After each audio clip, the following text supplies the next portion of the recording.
Buenas tardes a todos.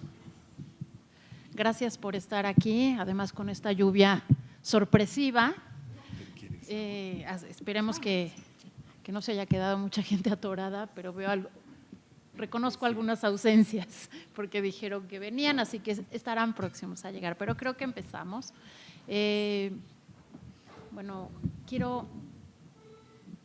Una de las ausencias más notorias obviamente es el de la doctora Lida, que se disculpa por no estar. Ella codirige con el doctor Barbosa el Seminario Permanente de Historia Social que coordinamos Diego Pulido y yo.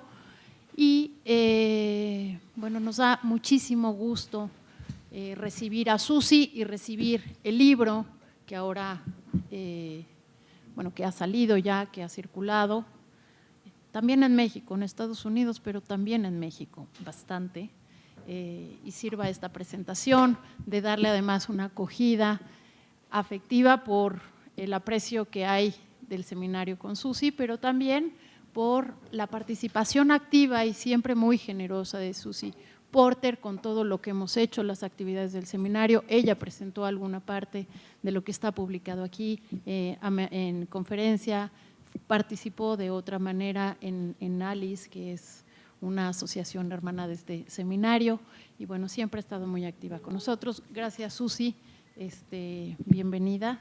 Y bueno, vamos a tener la dinámica de esta presentación. Son tres perspectivas, tres enfoques distintos de cómo ver, revisar el libro From Angel to Office Worker, que publica ahora, que se publicó el año pasado.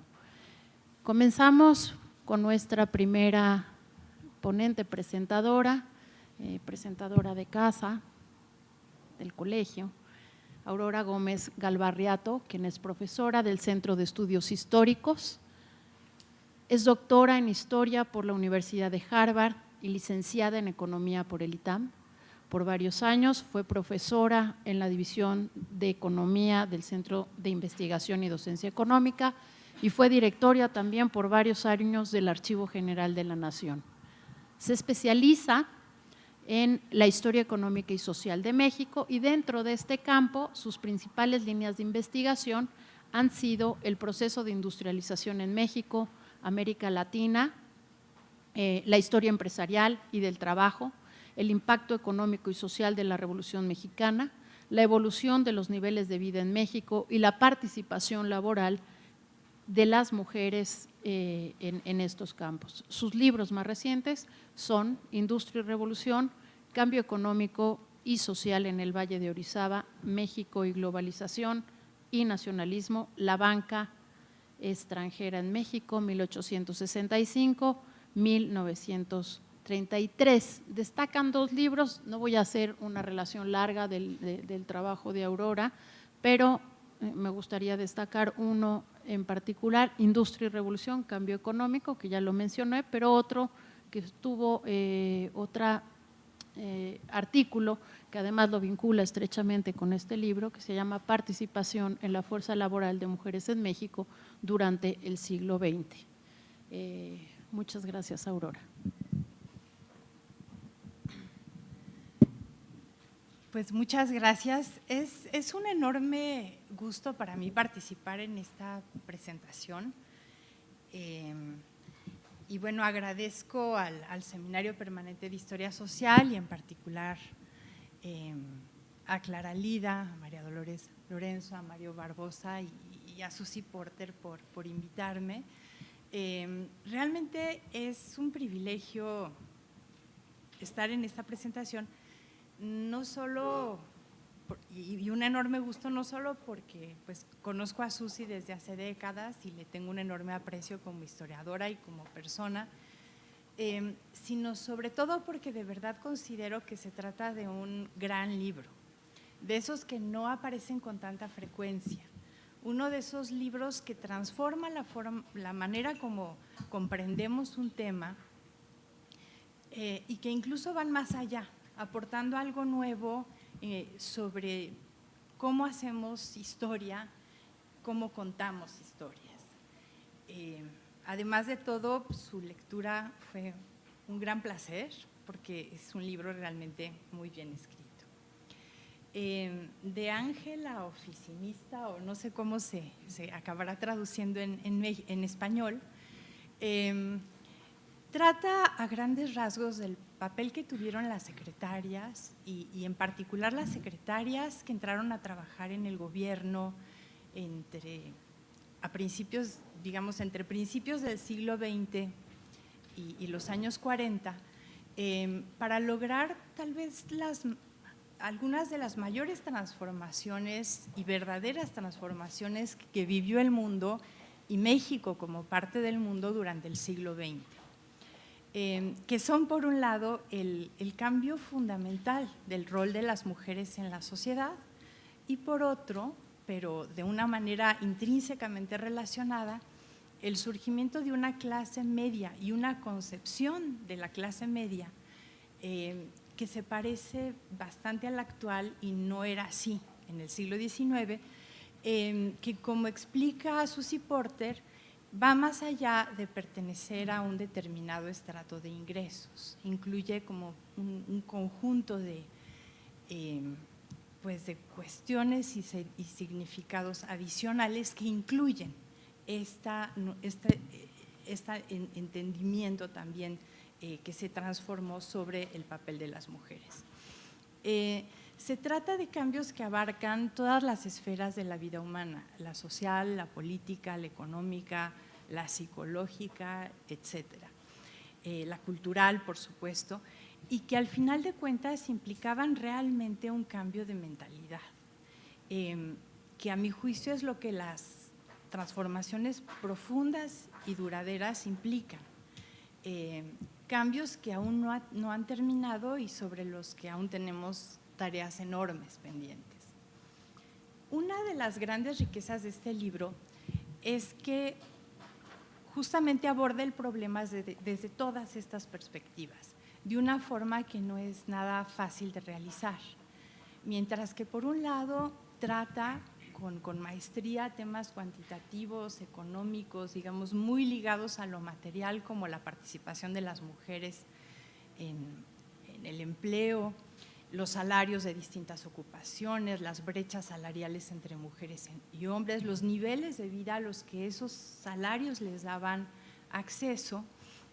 Al mismo tiempo hace un análisis sofisticado, un análisis literario, que realmente hace con mucho conocimiento de novelas como El atavismo de María Ríos Cárdenas, escrita en 1921, o Nosotras las taquígrafas de Sara Batista, escrita en 1950. Y esto le permite acceder a esas capas más profundas que subyacen detrás de los cambios económicos, incluso políticos, que tienen que ver con la forma como los individuos, como esas mujeres que estaban viviendo esos cambios, los conciben, los entienden, los asimilan, los impulsan, así como su forma de percibir los obstáculos que los detienen y la forma como los enfrentaron y encontraron soluciones personales y sociales a ellos. Entonces, esto hace que tenga una gran cantidad de capas que además se eslabonan de una manera muy armoniosa en el conjunto del mismo. El libro muestra cómo en México la lucha por los derechos políticos, sociales, económicos de las mujeres y una lucha que en realidad iba más allá, que tenía que ver con cómo se podía, con pasar de un concepto de la mujer como madre a un concepto como que además de madre podía hacer algo más, que además de madre tenía otras posibilidades de vida y que además no eran excluyentes, que podían conjuntarse y la sociedad debería permitir formas en que estas dos esferas pudieran funcionar, digamos. Y bueno, que esta lucha, que no solo ocurrió en la esfera ideológica y política, fue también una lucha laboral. Y esta parte laboral juega un papel fundamental, en particular en México. Y bueno, dentro de ellas, el libro destaca el papel de esas primeras secretarias que fueron crecientemente reclutadas en las oficinas gubernamentales, cuyo número hacia 1938 superaba incluso al de las maestras. El otro gran grupo, digamos, importante de mujeres que trabajaban en el sector público. Estas mujeres, a diferencia de las obreras o de las trabajadoras domésticas, entraron de lleno al mundo del trabajo en un ámbito que, gracias a dominar la letra escrita, ¿no?, algo que se destaca en el libro, y de tener canales de comunicación con los gobernantes por trabajar en el gobierno, pudieron combinar ambas luchas. Digamos, no solo era la lucha por el sufragio, no era una lucha solo en digamos, en las revistas, sino era una lucha laboral concreta, ¿no? Y esta dimensión práctica le otorga, la hace diferente a lo que ocurre, por ejemplo, en los Estados Unidos, como menciona la autora. El libro nos muestra la importancia gigantesca que tuvieron escuelas comerciales, en particular la Escuela Comercial Miguel Lerdo de Tejada, que hasta ahora había pasado desapercibida, en la formación no solo de trabajadoras capaces de desempeñar de forma eficiente las tareas que les eran requeridas, sino de mujeres con una amplia comprensión del mundo y de su entorno, porque en esas escuelas, en particular en esta, Miguel Lerdo de Tejada, pues también les enseñaban muchas materias de humanidades. Y bueno, esto permitió que de esa escuela surgieran líderes intelectuales y políticas que fueron capaces de impulsar la enorme transformación de la que les he hablado, como Otilia Zambrano o Leonor Yach, por ejemplo. Estas mujeres, pues, organizaron, participaron en congresos nacionales de mujeres obreras y campesinas de México, por ejemplo. Organizaron o fueron parte de crear organizaciones como la Unión Pro Derechos de la Mujer, Acción Femenina, Organización Nacional Femenina. Al final se integran al Sindicato de Trabajadores del Estado. Es interesante ver que, dado que la Ley Federal del Trabajo no incluía a los trabajadores del Estado como parte de los trabajadores cuyos derechos abarcaba, pues había una lucha adicional que hacer, y esa lucha no solo para las mujeres, para todos, fue realmente, digamos, el liderazgo que tuvieron en él las mujeres, las secretarias, fue fundamental, ¿no? Esto es muy interesante. Y bueno, en estas luchas se encuentra, bueno, desde simplemente el derecho a trabajar, que en algunos momentos y por algunos sindicatos fue cuestionado, en el sentido de que los trabajos deberían de dársele a los hombres que eran padres de familia, el derecho a tener salarios iguales por trabajo, por paga igual, el derecho a tener un periodo de maternidad, digamos, en el que no tuvieran que trabajar y pudieran mantener el empleo, y cuestiones, bueno, fundamentales como el que se hicieran de manera creciente guarderías para poder que sus hijos estuvieran allí mientras trabajaban. En el libro también, y como parte de todas estas historias, pues encontramos muchas historias de acoso, la forma como las enfrentaron, y bueno, creo que en estos tiempos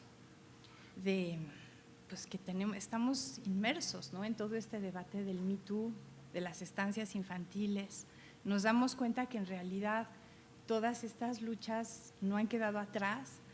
y nos damos cuenta también, a partir de este libro, de los esfuerzos tan grandes, organizados, liderados por mujeres tan capaces como las que nos presenta este libro, que han llevado hasta entonces, hasta donde estamos, y bueno, también nos hace tomar conciencia de la lucha que queda hacia adelante.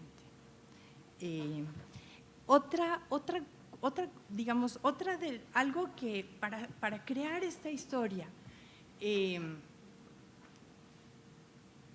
algo que este libro también nos aporta en este aspecto que les digo de metodología, es pues la cantidad de fuentes diversas de las que tiene que abrevar, ¿no? Desde censos y informes estadísticos hasta revistas de mujeres, muchos artículos de la prensa, películas y documentos de archivo, bueno, tanto del Departamento del Trabajo, digamos, como de escuelas como esta Miguel Lerdo de Tejada, como del Politécnico Nacional. Entonces, realmente es increíble en sí mismo darnos cuenta de estas ventanas a las que pudo asomarse Susie Porter de una manera tan creativa para brindarnos una historia que nos ilumina de una manera pues realmente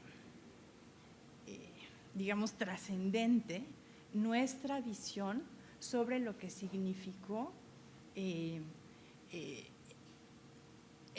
esta transformación y esta lucha sobre el papel de las mujeres y la concepción de lo que debe hacer una mujer o cuáles son las oportunidades y perspectivas que tiene abiertas que tuvo lugar en México en el siglo XX.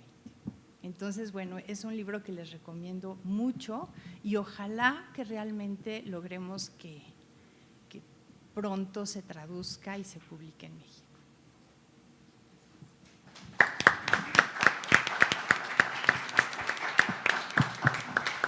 Muchas gracias, Aurora. Yo también me sumo a la posibilidad de que este libro se traduzca y se difunda mucho más en México. Ahora le damos la palabra a la doctora María Eugenia Chaúl Pereira, que es doctora en Historia y profesora investigadora de tiempo completo en el Instituto de Investigaciones José María Luis Mora.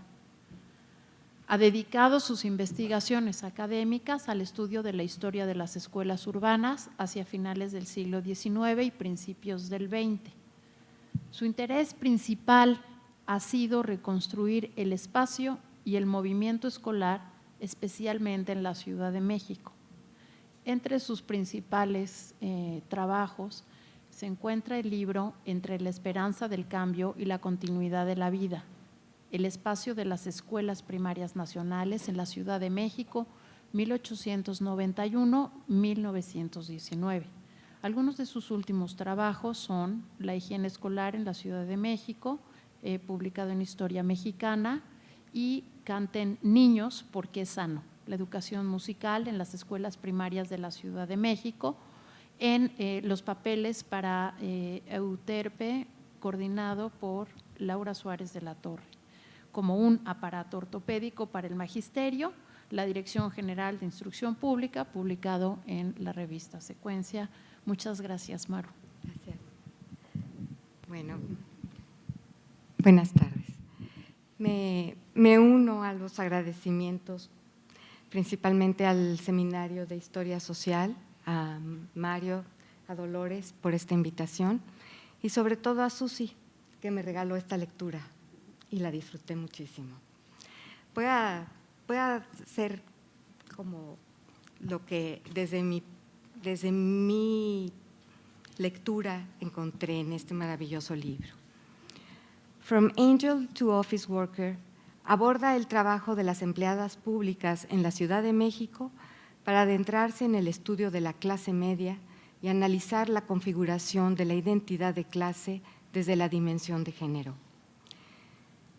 Desde la historia del trabajo, el libro sigue la trayectoria de las mujeres que se enrolaron en las oficinas públicas a partir de 1890 hasta 1950, cuando lograron organizar un movimiento con objetivos claros y reivindicaciones laborales.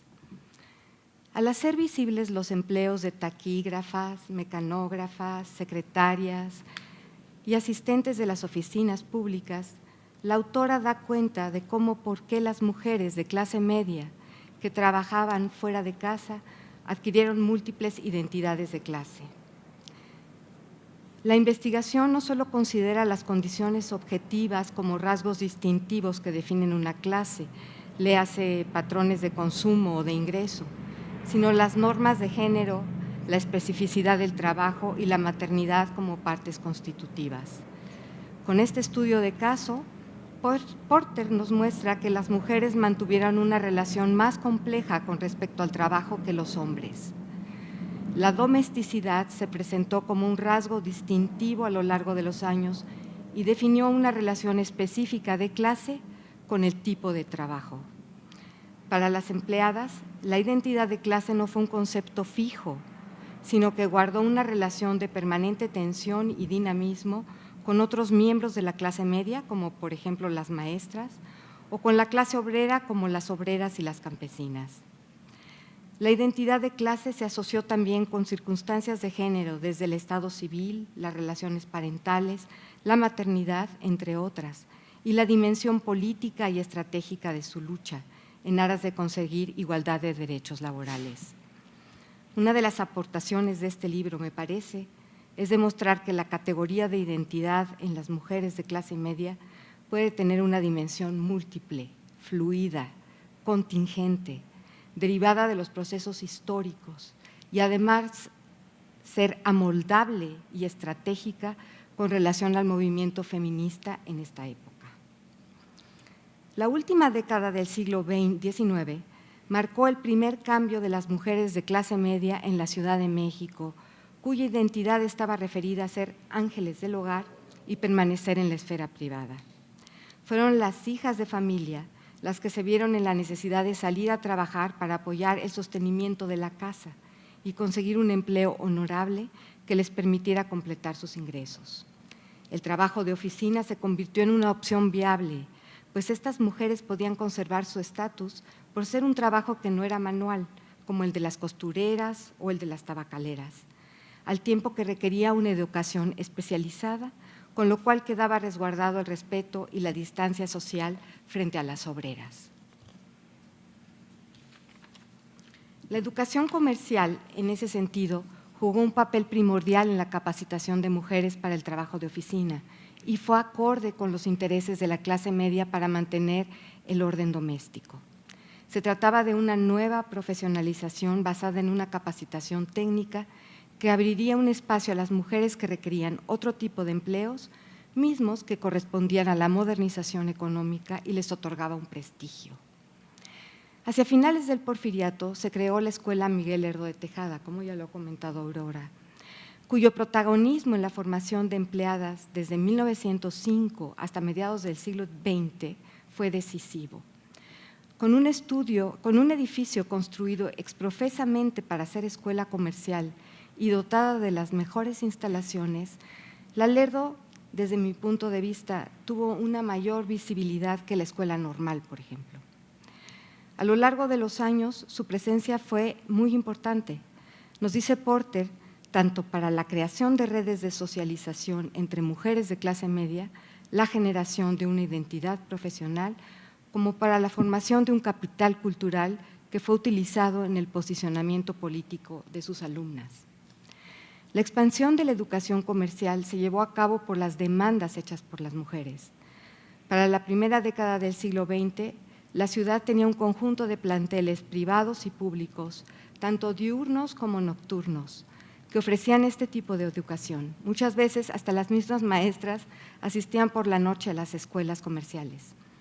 Aun cuando la carrera de oficinistas, como la de docentes, ofrecía pocas esperanzas de movilidad laboral, las empleadas de oficinas durante el Porfiriato ganaban en promedio más que una maestra con un trabajo que requería menos desgaste.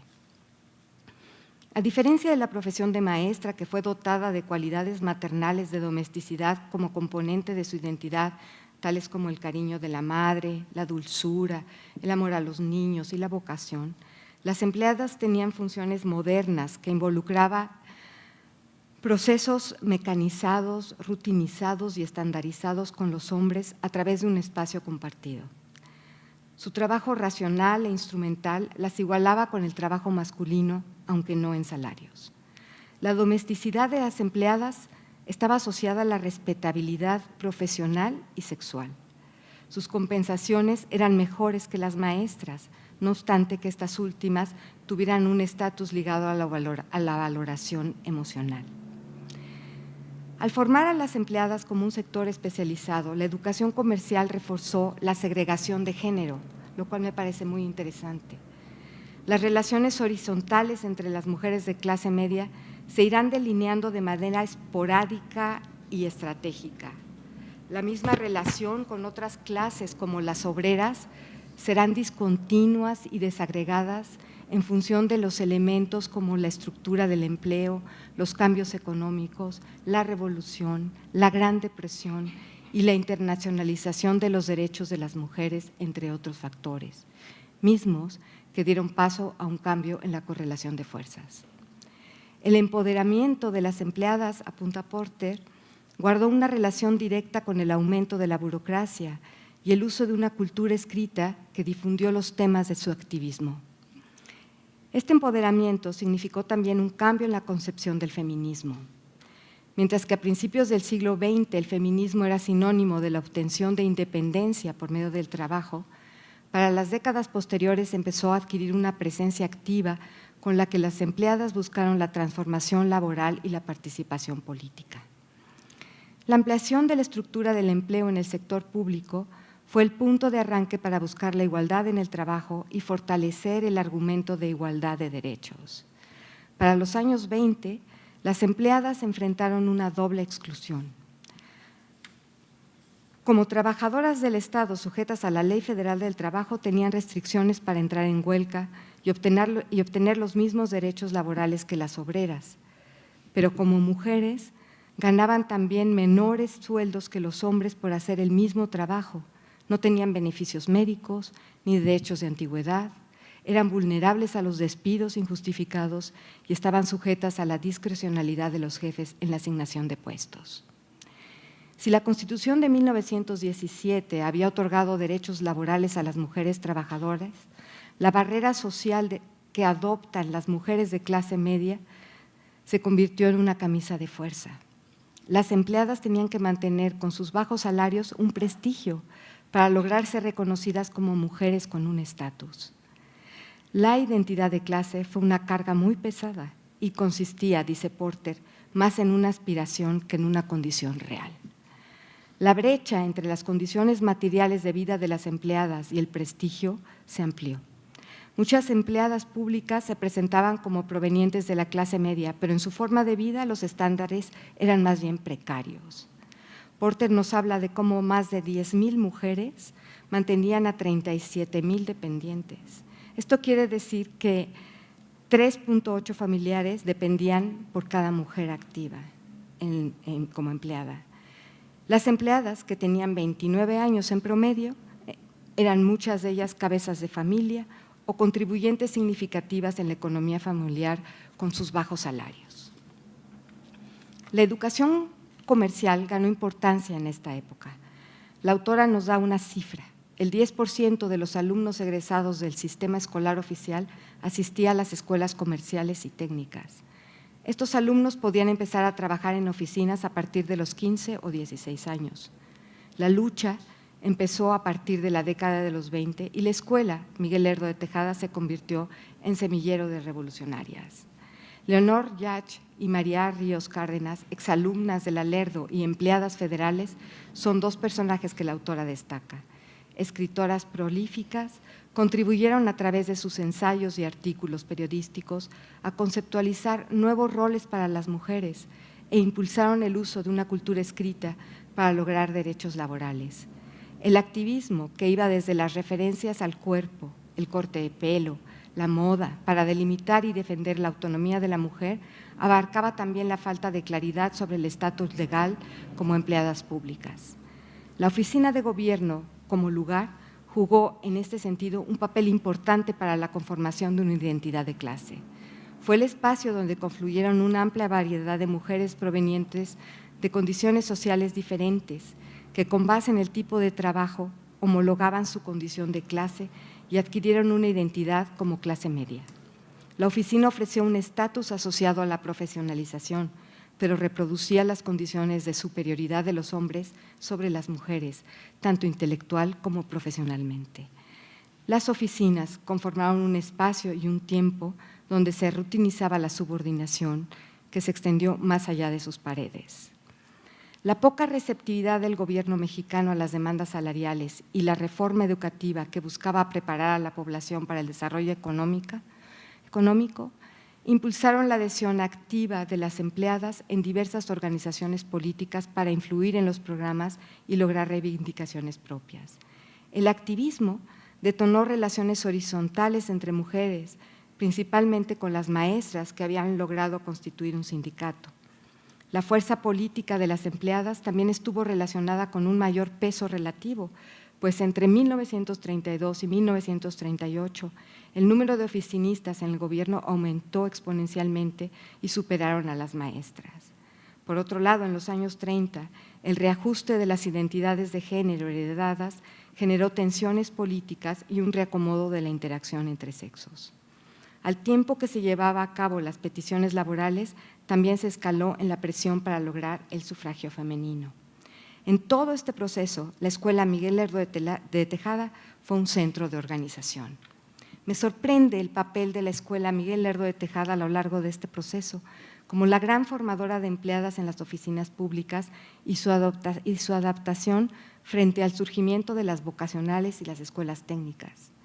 La investigación esclarece la estrecha relación que guardaron los planteles con las familias y en qué medida fueron parte del recambio generacional, pues las madres empleadas públicas, a su vez, mandaban a sus hijas a estos mismos establecimientos. La integración de las escuelas secundarias y la conformación de un sistema educativo comercial, así como la conversión de la Miguel Lerdo de Tejada en escuela vocacional, confirma la retroalimentación entre oficinas públicas y planteles. Las mujeres perdieron la batalla para conseguir una organización autónoma en el partido y debieron luchar en diferentes frentes en las distintas organizaciones del PRN y del PRM. Esta estrategia permitió establecer redes y movilizar sus derechos como trabajadoras, miembros del partido, como mujeres y como ciudadanas. Bajo este contexto, la maternidad se convirtió en un elemento de domesticidad. Como Porter apunta, se transformó en una metáfora de autonomía y dignidad por la que la madre debía trabajar fuera de casa si era necesario, y si era madre soltera, no solo la dignificaba, sino que la empoderaba. Para los años 50, las mujeres habían transitado más de medio siglo trabajando al lado de los hombres, pero la domesticidad como componente de la identidad de las mujeres de clase media seguía promoviendo el balance entre el trabajo y el hogar, el riesgo sexual que imponía la compañía masculina en el trabajo y el valor simbólico de la madre soltera. Este maravilloso libro de Susie Porter nos lleva a entender, en suma, cómo la transformación del trabajo asalariado de la mujer dio paso a una nueva configuración de la identidad de clase media en México y ubica el movimiento feminista no solo desde el punto de la historia política, sino también de la historia del trabajo. Para lograr esta amplia investigación, Susie recorrió todos los archivos de la administración pública y utilizó fuentes de la más variada índole, como ya ha explicado Aurora, fuentes hemerográficas, fotografías, cines y novelas. Desde mi lectura, este trabajo abre además rutas para distintas investigaciones. Por ejemplo, se me ocurre, es importante acercarse a la historia comparada entre el trabajo de las maestras y las empleadas públicas para dar cuenta de sus puntos de convergencia y disensión. La estructura y la dinámica de las familias de clase media en México durante estos años es un trabajo pendiente y el libro de Porter nos plantea algunas pistas. La relación entre trabajo y educación se ha trabajado en la historiografía, no así la formación de capital social, político y cultural, como apunta Porter, para otros sectores sociales en la Ciudad de México. Este trabajo podría completar nuestra visión de las relaciones de clase. Por último, quisiera agradecer la lectura de este libro, pues me acercó a mis tías, abuelas, a mi madre, que de una u otra forma fueron parte de esta historia. Gracias.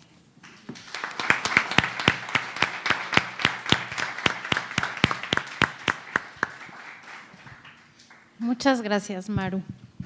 Y bueno, ahora le damos la palabra al doctor Mario Barbosa, que en este seminario no necesita mucha presentación, pero de cualquier manera leeré algunas líneas. El doctor Barbosa es historiador es doctor por el Colegio de México, licenciado por la Universidad Nacional de Colombia. Es investigador especializado en Historia Urbana y Social de México y es profesor investigador titular SED, adscrito al Departamento de Humanidades en la UAM Coajimalpa.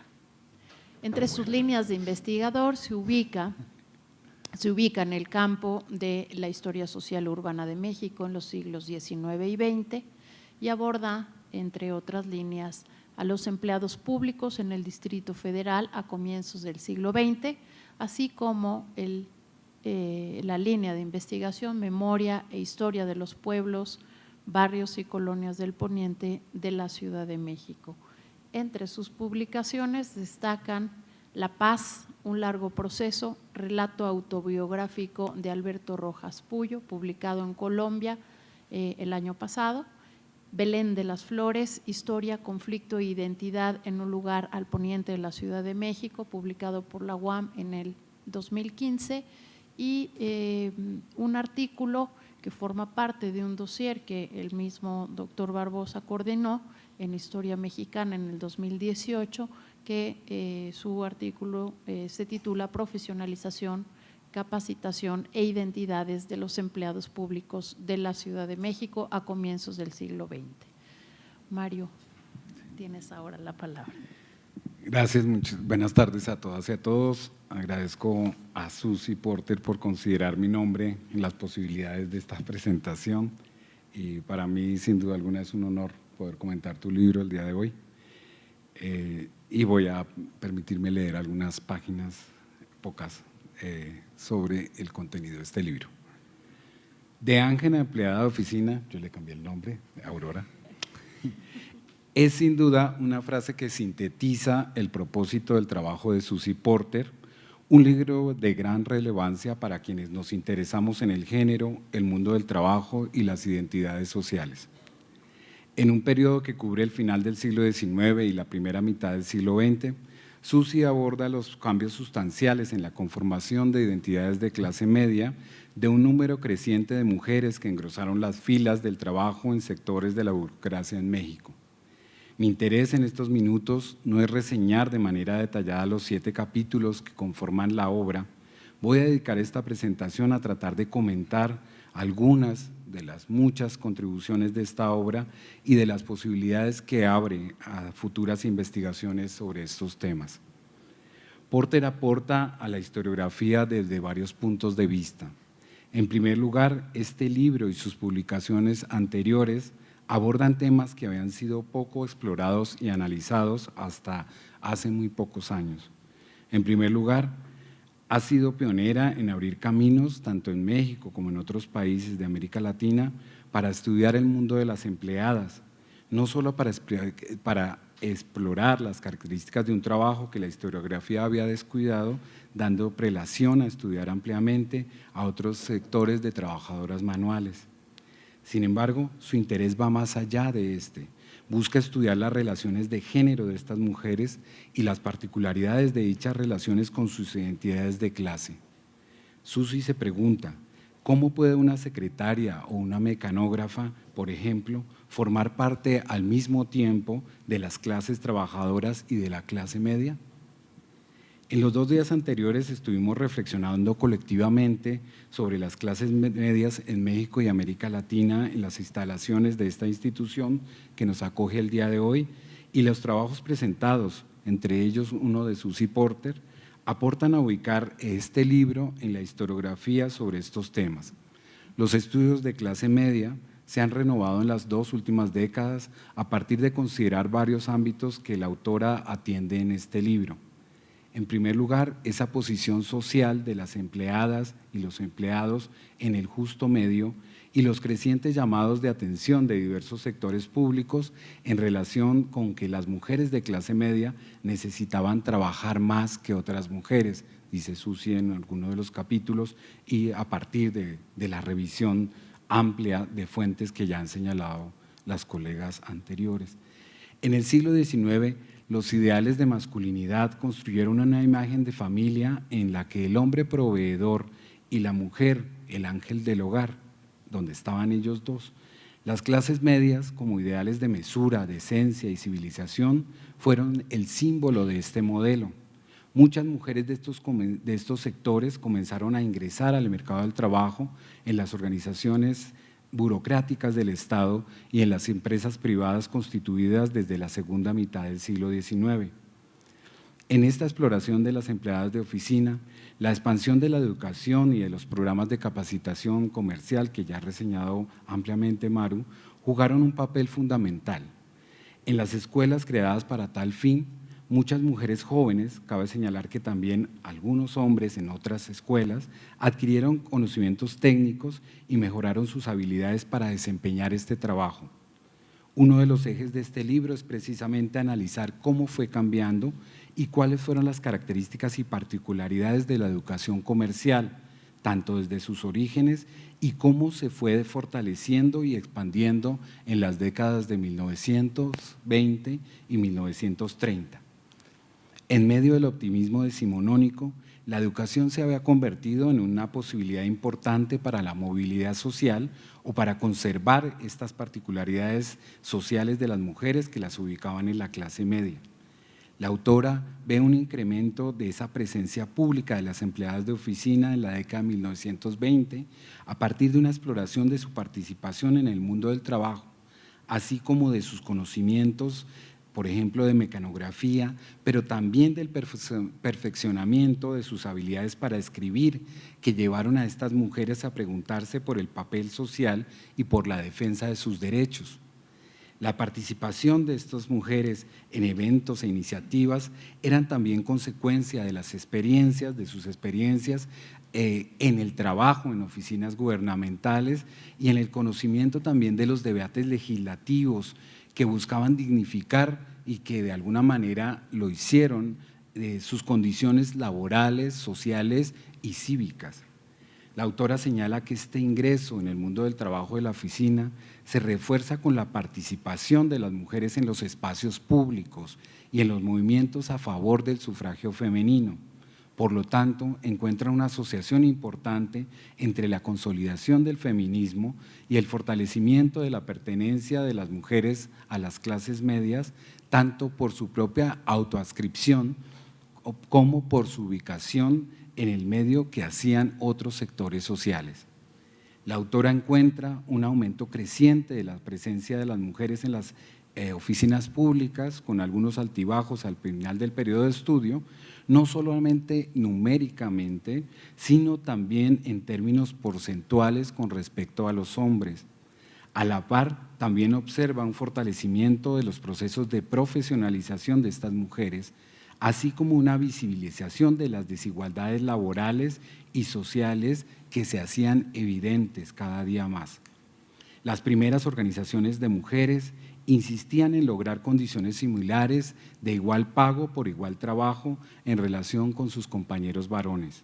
Justamente en el libro se resalta cómo esos reclamos y estos movimientos de mujeres impulsaron la visibilización de estas discusiones en el espacio público, superando los discursos de comienzos de siglo que criticaban el ingreso de las mujeres al mundo del trabajo y reproducían los roles tradicionales relacionados con su papel como ángel del hogar. Porter subraya la participación creciente de estas mujeres en el fortalecimiento de la cultura escrita a partir del empoderamiento de su palabra y de su participación activa en discusiones sobre temas como trabajo, matrimonio, familia y feminismo. La autora subraya su papel no solamente como trabajadores de oficina, sino como mujeres que acrecentaron su capital político al fortalecer su capital cultural conseguido por su trabajo, por las interrelaciones construidas y por su misma posición en las oficinas gubernamentales. Las mujeres participaron de forma creciente en congresos, muestra Susi, y en movimientos de trabajadoras. La autora da seguimiento a los congresos de mujeres y a las organizaciones que se conformaron con mayor fuerza a partir de la década de 1930. Estas organizaciones y las coaliciones y encuentros con otras maestras defensoras del sufragio femenino fortalecieron la conciencia de una posición estratégica para exigir el respeto y la defensa de sus derechos civiles. La autora insiste en la necesidad de relacionar en el análisis de la historiografía estas movilizaciones en defensa de derechos laborales y civiles como mujeres, como trabajadoras y como ciudadanas. La diversidad y el aumento de la presencia pública de los medios de comunicación en estas décadas y en particular en la década de 1940 es una oportunidad para que Porter analice las representaciones de la mujer de oficina tanto en la prensa, los estudios sociológicos, el cine y la literatura. Señala que en dichas imágenes persisten temas recurrentes en los últimos 20 años de su periodo de estudio: el balance entre el hogar y el trabajo, las relaciones de mujeres y hombres dentro y fuera de la oficina, así como la imagen de la madre soltera trabajadora.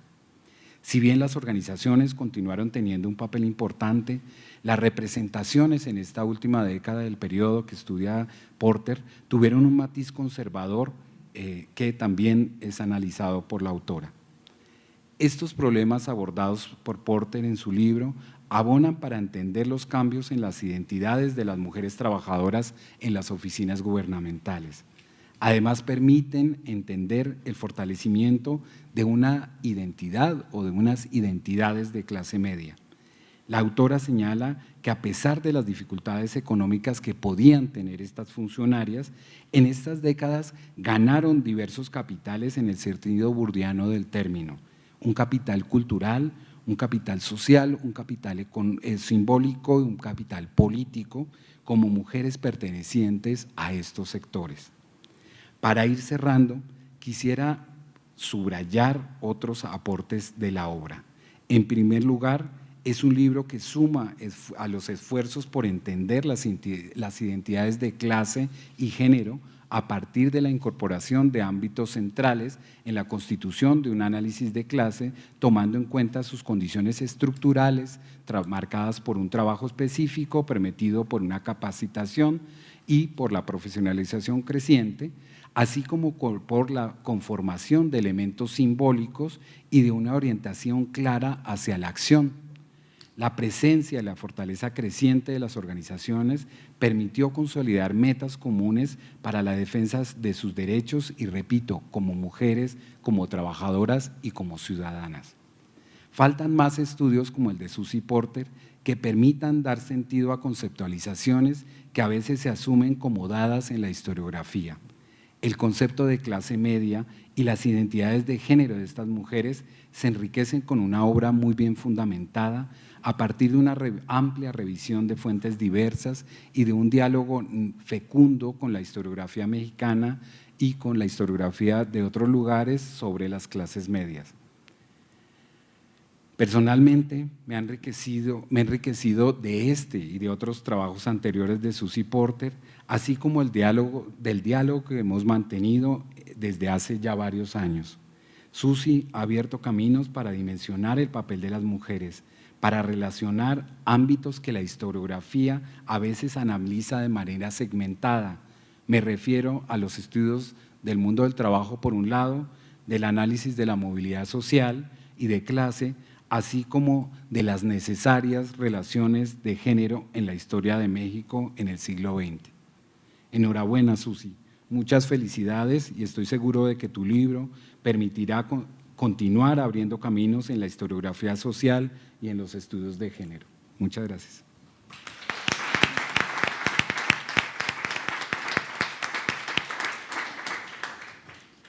Gracias, Mario. Y bueno, a Susi la han presentado por su trabajo, que es una de las formas más significativas de ser presentada. Quiere dar algunas palabras y yo lo único que voy a decir es que Susi es profesora asociada de Historia y de Estudios de Género en la Universidad de Utah. Es autora de un libro que ya marcó una referencia en la historiografía, Working Woman in Mexico City, que sí se tradujo como Mujeres Trabajadoras en la Ciudad de México, ¿verdad? Sí, sí, no, sí, creo que sí es ese. Y bueno, Susi, muchas gracias. Y te doy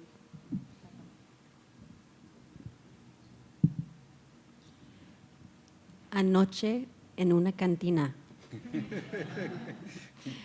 me comentó una nueva amiga, Graciela Querolo, quien acaba de publicar un libro también sobre las empleadas, las mujeres que trabajan en oficinas. Me contó cómo puede ser que 15 años de trabajo y quizás 300 páginas, ¿no? Y hablamos cómo hay tanta vida entre las páginas, ¿no? Y compromisos familiares, burocracia, la política en el trabajo, todas estas cosas que demoran un proyecto, pero también creo que lo enriquecen, ¿no? Porque es parte de… Entonces, de ahí es que parte, creo que mi perspectiva con ese libro. Quería decir que esa práctica de una presentación de libro no se hace para los historiadores en los Estados Unidos. No es una costumbre. Publicamos el libro y pues ahora lo ponen en Facebook, pero entonces aprendí de ustedes y ahora por lo menos en el estado de Utah hacemos presentación de libro. Y siempre señalo a la gente que es una práctica mexicana que estoy trayendo para allá para enriquecer nuestras vidas intelectuales y personales. Entonces, gracias. Es un honor estar aquí porque pues, es un espacio de aprendizaje para mí. Estas personas en las mesas, cuando María Dolores mencionó los libros publicados, todos están citados en el libro. Ese libro no podría existir sin el trabajo que hacen ustedes, que realmente, o sea, es parte de, ¿no? Es parte de lo que es el libro, además de la doctora Ana Lau, que está aquí, que también me ha apoyado mucho con su trabajo, compartiendo referencias, esa cantidad de fuentes, todo eso, ¿no? Entonces representa… pues un entramado muy complicado de apoyo que les agradezco muchísimo. Siempre han sido muy generosos. Estoy pensando en compartir fuentes con Mario, que también trabaja en empleados públicos y conversaciones que realmente me da mucho placer trabajar con ustedes. Mi madre trabajaba mucho como secretaria. Y cuando yo tenía 11, 12 años, mis papás se divorciaron y pues lo demás era familia de madre soltera. Y desde mi experiencia personal, me da la impresión que las mujeres experimentan la identidad de clase social de una manera diferente que los hombres, porque todas las cosas que forman parte de identidad social, como el empleo, los salarios, el estatus del puesto, lo que uno puede consumir y comprar o no, el estatus civil, todas estas cosas, las mujeres experimentan de una manera diferente que los hombres. Y por eso, no digo que por eso que la clase social no sea importante, sino al revés, que para mí es súper importante, es fundamental, pero que hay maneras en que las mujeres lo experimentan de una manera diferente, que espero sale en el libro. Me da mucho gusto escuchar la mención de las mujeres que formaron parte de esta historia, como Leonor Lack, María Ríos Cárdenas y muchas otras.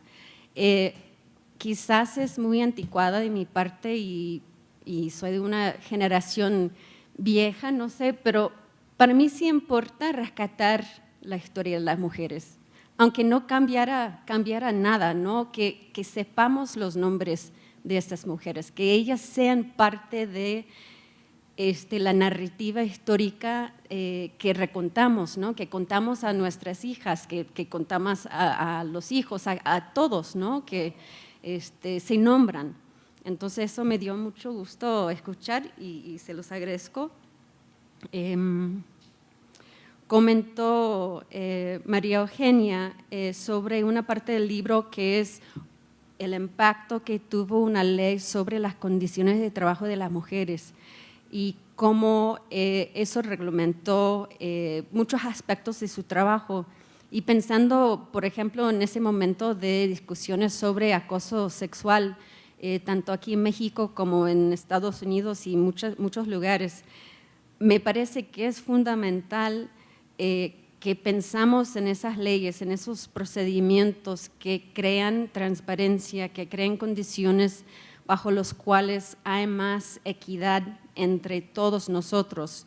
Y aquí no solamente que identifiquemos como mujer o hombre o transexual o queer o lo que sea, ¿no? Que creamos un espacio donde todos estén apoyados y que podemos pues combatir esas condiciones que dejen espacio para que todos, bueno, esas cosas sucedan.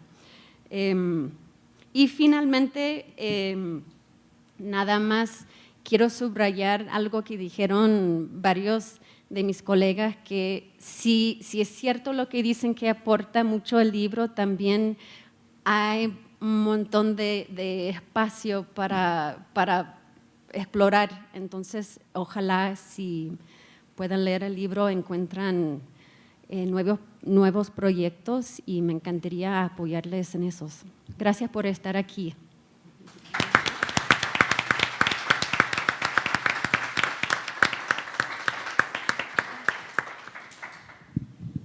Bueno, señoras, queda la invitación a leer el libro, a la traducción todavía creo que es anónima. ¿La solicitud es anónima o ya hay una? No, todavía. Está en proceso de traducción, así que… Pero bueno, ya está circulando, algunas bibliotecas ya lo tienen, así que se puede consultar. Muchas gracias a todos por acompañarnos, muchas gracias por escuchar a los ponentes y a Susi, y quedamos con la tarea de pendiente de hacer ese crédito histórico a la parte femenina de nuestras vidas. Gracias.